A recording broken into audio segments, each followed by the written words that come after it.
દર્શક મિત્રો, આપ જોઈ રહ્યા છો ગુજરાતની એક એવી ચેનલ કે જે તમારા શહેરના પળે પળના સમાચારો તમારા સુધી પહોંચાડે છે.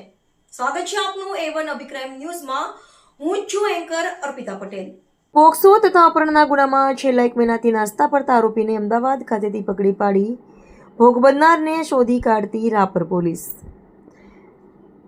માન્ય ડીજીપી બોર્ડર રેન્જ ભુજના પોલીસ મહાનિરીક્ષક ચિરાગ કોરડિયા સાહેબ, પૂર્વ કચ્છ ગાંધીધામના પોલીસ અધિક્ષક સાગર બાગમારા સાહેબ તથા ભચાઉ વિભાગના નાયબ પોલીસ અધિક્ષક શ્રી સાગર સામડા સાહેબ તરફથી જિલ્લામાં પોક્સો અને અપહરણ જેવા ગંભીર ગુનાના અટકાવવા તેમજ વણુકેલાયા ગુનાઓ શોધી કાઢવા માટે આપેલ ખાસ સૂચના અને માર્ગદર્શન હેઠળ રાપર પોલીસે મોટી સફળતા મેળવી છે.